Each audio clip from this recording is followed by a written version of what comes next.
इस वर्ष दीपावली का पर्व 31 तारीख को मनाया जाएगा,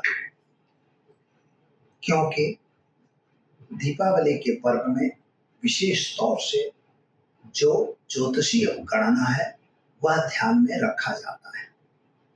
हम इस बारे में बताएंगे, साथ में आप माता लक्ष्मी का किस प्रकार से पूजन करेंगे यह भी बताएंगे, और क्यों हमें माता लक्ष्मी का पूजन करना चाहिए यह भी मैं बताऊंगा। तो दर्शक मित्रों, इस स्पेशल प्रोग्राम में पहले हम माता लक्ष्मी को वंदन करते हैं। ओम पद्म प्रिये पद्मिनी पद्महस्ते पद्मालये पद्मदलायताक्षी विश्वप्रिये विष्णुमनोनुकूले त्वत्पाद पद्मं मयि सन्निधस्थं। माता लक्ष्मी के चरणों में वंदन करके और जानते हैं कि किस तरह से माता लक्ष्मी का हम करेंगे आज स्वागत, किस तरह से हम अपने घर में देवी लक्ष्मी को अपने घर में आगमन कराएंगे, कैसे हम बुलाएंगे, उनका किस तरह से करेंगे स्वागत। तो दर्शक मित्रों, या देवी सर्वभूतेषु लक्ष्मी रूपेण संस्थिता नमस्तस्यै नमस्तस्यै नमस्तस्यै नमो नमः। माता को प्रणाम कर रहे हैं। दर्शक मित्रों, ऐसी मान्यता है, समुद्र मंथन जब हुआ था, देव और असुर दोनों मिलकर जब समुद्र मंथन किए तो यह दीपावली का पर्व आया। यहाँ पर माता लक्ष्मी का प्रादुर्भाव पृथ्वी पर हुआ और हो सकता है इसीलिए दीप मालाएं जलाई गई। लोगों को आनंद और हर्ष का आनंद आया, उत्सव आया, इसीलिए दीप मालाएं जलाई जाती है। भारत हमारा कृषि प्रधान देश है। यहाँ कृषि प्रधान देश होने की वजह से खरीफ पाक यानी जो धान वगैरह का पाक अन्न था वह अब कटने की तैयारी हो गई। अभी थोड़ा ऋतु चक्र बदल रहा है, इसलिए बाकी यह समय आ गया, हमारे घर में अन्न पैदा हो गया। अब अन्न वगैरह आ गए तो हमारे पास पैसे आए तो किसानों को क्या हुआ, उत्सव हो के आपस में मिले, मिलन जुलन का पर्व बन गया। और हमने इसी तरह से माता लक्ष्मी का स्वागत किया, वही अन्न का हमने स्वागत किया। दूसरी बात, समुद्र मंथन के दरमियान यानी मेहनत के बाद जब माता लक्ष्मी आती हैं तो ऐसा कहा गया है कि वे प्रदोष काल में आई थी। जब संध्या समय में मंथन बंद करना था उसी समय माता लक्ष्मी निकली थी। इसीलिए माता लक्ष्मी का जो पूजन है वो हमें कब करना होगा? माता लक्ष्मी का पूजन प्रदोष काल में करना होता है। जो हमारे विद्वानों का थोड़ा मतमतांतर हुआ है, मतमतांतर कुछ नहीं है, लेकिन हम लोग मानते हैं कि मतमतांतर है, क्योंकि हमारा जो ज्योतिषीय गणना होती है, जो तिथि होती है, वो तिथियां जो है वो नक्षत्रों के आधारित गिनती होती है और सूर्य मंडल के माइलोमीटर के रूप में गिनी जाती है। तो वो तिथि बढ़ घट होती है, थोड़ी कम और अधिक होती है।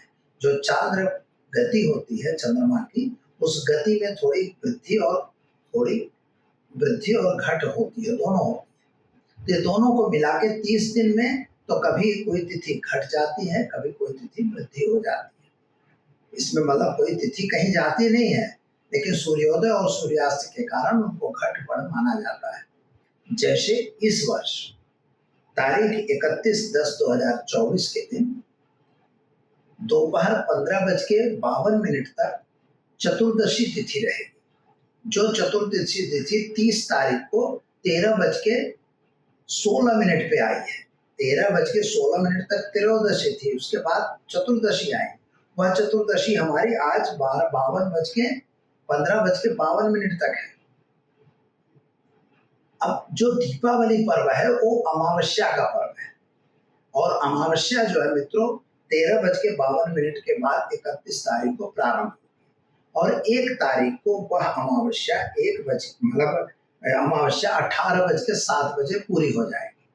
अगर हम अमावस्या को 1 तारीख को हम माँ लक्ष्मी का पूजन करने जाएं तो प्रदोष काल में माँ लक्ष्मी का पूजन नहीं कर सकते, क्योंकि उस समय अमावस्या है ही नहीं, प्रतिपदा चल रही है। इसलिए हमारा अमावस्या का जो पूजन कर्म है वो सारा पूजन कर्म 31 तारीख को होगा, क्योंकि प्रदोष काल में अमावस्या जो है वो 31 तारीख को है, यानी 31 अक्टूबर को हमारी अमावस्या है। तो इसलिए हमें क्या होता है, वही खातों का पूजन, हमारे घर में जो भी हमारा कुबेर पूजन, तुला पूजन, ये बहुत सारे पूजन है, वो मैं सब कुछ बताऊंगा आपको, बहुत शॉर्ट में बताऊंगा, लेकिन वो चीजें थोड़ा वीडियो बड़ा बनेगा, लेकिन घबराने की जरूरत नहीं है, तो वो चीजें आपको जरूर मिलेगा। लक्ष्मी की कृपा प्राप्त करना है तो प्रदोष काल में हमें माता लक्ष्मी का पूजन करना है। अब इसमें करना क्या होता है कि सबसे पहले हमको काली देवी का पूजन होता है। काली देवी कौन हुई, तो जो आपकी लेखनी और दावाद है, यानी कलम और जो खड़िया है जिसमें आप मतलब स्याही भरते हो, तो उसको लेखनी और दावाद को हम काली का रूप मान के काली देव्यै नमः गंधम पूजयामि, काली देव्यै नमः मतलब धूपम दर्शयामि, दीपम दर्शयामि, नैवेद्यम निवेदयामि। सभी को धूप दीप नैवेद्य देना है। पानी से नहलाना नहीं है कि उसमें पंचामृत नहीं डालना है, ये आप समझ लीजिएगा। चौपड़े जो मतलब आपने वही खाते लाए हैं, वही खातों में शुभ और लाभ लिखना है, शुभ लाभ लिख के उनको सबको लाल रंग के डोरों से बांधना है। इसके बाद उन पर आपको चंदन के छींटे मारना है और उनमें जो भी आप लिखते हैं शुभ लाभ, महालक्ष्मी नमः, कुबेराय नमः, कुलदेव्याय नमः, वो लिख सकते हैं, गणेशाय नमः वगैरह। इसके बाद आपको उनको धूप दीप नैवेद्य जरूर देना है, पत्र पुष्प से पूजन करना है। उनके जो चीज आती है, उनको कमल ककड़ी है, थोड़ा पेंटा आता है, फिर इसके बाद पान आता है, ये सब उनको चढ़ाया जाता है पूजन के अंदर। ये चीज आपको पहले ही लाना है। सबसे पहले हमें महालक्ष्मी का पूजन होगा। अगर आपके घर में संयंत्र वगैरह हैं तो आप महालक्ष्मी का पूजन आपके व्यापार स्थान में कर सकते हैं। अब ये एक सवाल आता है कि व्यापार हमको कहाँ पूजन करना है, अगर व्यापार स्थान में करते हैं तो कहाँ करें। तो सबसे पहले अगर सेठ की कोई गादी है, अथवा तो जो सेठ है या तो जो आपके हेड हैं, वो जहाँ बैठते हो उस रूम में ही पूजा होना चाहिए। अगर मान लो ऐसा कोई रूम नहीं है स्पेशल, तो आप कहीं भी सेंटर जो मेन रूम हो उस रूम में आपको पूजा करनी चाहिए। वहीं पे स्थापन करिए, गणेश का स्थापन, नवग्रहों का स्थापन, माता लक्ष्मी का स्थापन, कुबेर का स्थापन करके आप वहां पे पूजन करिए। महालक्ष्मी, महाकाली, महासरस्वती तीनों का पूजन होता है। अब यहाँ महाकाली का तो मैंने बताया, जो दावात और कलम है उसे महाकाली कहा जाएगा। जो आपने वही खाते लाए हैं उन्हें हम महासरस्वती का स्वरूप देंगे, और उसे भी महासरस्वती पाद्यम समर्पयामि, अर्घ्यम समर्पयामि, आचमनीयम समर्पयामि। तो जो होगा वो आप एक थाली में रखते जाएंगे, पानी उन पे नहीं डालेंगे चौपड़े पे, और इसके बाद आप उसको मतलब मौली वगैरह बांध के, और इसके बाद गंध धूप दीप नैवेद्य ये जरूर देना है। दक्षिणा देनी चाहिए, वो भी आप दे दीजिएगा। साथ में इसके बाद उस महासरस्वती का पूजन। महासरस्वती पूजन के बाद आपको क्या करना होता है, तिजोरी का पूजन करना है। जहां वहां तिजोरी हो, जहां पैसे पैसे रखते हो, लक्ष्मी लक्ष्मी रखते हो, तो उसका भी पूजन, ड्रॉवर वगैरह में लोग रखते हैं, वो भी है, वो भी तिजोरी है, वहां का आपको पूजन करना है। और तो उसमें आपको करना, जब पूजन करते हैं तो कुबेरम पूजयामि, वहां पर कुबेर महाराज का स्थान होता है, इसलिए तिजोरी का पूजन करना चाहिए। कुबेराय नमः आवाहयामि स्थापयामि, फिर कुबेर को जमे हुए अक्षर चूजा, अगर कुबेर की मूर्ति है तो उसका पूजन पूर्ण रूप से कर सकते हो, जैसे लक्ष्मी माता का करते हो वैसे। इसके बाद आपका अगर वहाँ तराजू वगैरह है तो तराजवा का पूजन करना चाहिए, जो तौलने के लिए है, तो उसका नहीं है तो कोई चिंता नहीं, तो तराजू का भी पूजन किया जाता है। तुला देवेभ्यो नमः, जो तुला में देवता हो उनका पूजन होता है। इसके बाद मशीनरी का पूजन किया जाता है, जो मशीनरी आपके पास है उनका पूजन। मशीनरी में कंप्यूटर होता है, आजकल क्या है कंप्यूटर चल गया है, तो कंप्यूटर में ही पूरे वही खाते रहते हैं, तो आपको कंप्यूटर का पूजन करना है। कंप्यूटर में हम पंचामृत डाल के गंगा जल से स्नान नहीं कराएंगे, नहीं तो फिर वो दूसरा कंप्यूटर लाना पड़ेगा। इसलिए क्या होता है, कुछ नहीं करना है, उसको चंदन लगाइए, स्वस्तिक बनाइए, एक मौली रख दीजिए और अक्षत पुष्प से उनका पूजन कर दीजिए, आरती धूप दीप नैवेद्य कर दीजिए। इस तरह से आपको पूजन करना है।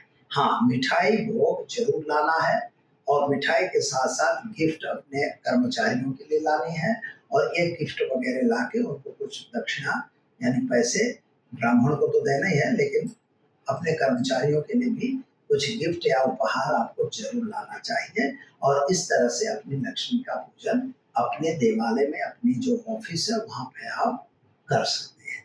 तो दर्शक मित्रों, इस तरह से आप अपना भी घर में भी पूजन इसी तरह करना है।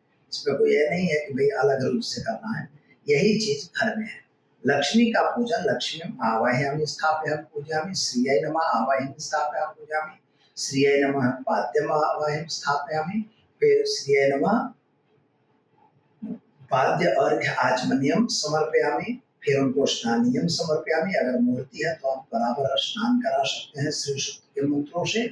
और एक पूजा पूरी होने के बाद उनको अक्षत और मतलब नारद श्री मौली चढ़ाइए, एक जो पवित्र चढ़ाइए। गणेश का पूजन होगा, गणपति लक्ष्मी और कुबेर का पूजन करके और फिर आप उनको धूप दीप नैवेद्य करके माता लक्ष्मी की आरती आपको करनी चाहिए। इसके बाद फटाकड़ा वगैरह जो लोग फोड़ते हैं वे अपना फटाकड़ा वगैरह फोड़ के माता लक्ष्मी का स्वागत किया जाता है। इस तरह से आप लक्ष्मी पूजन जरूर करिए।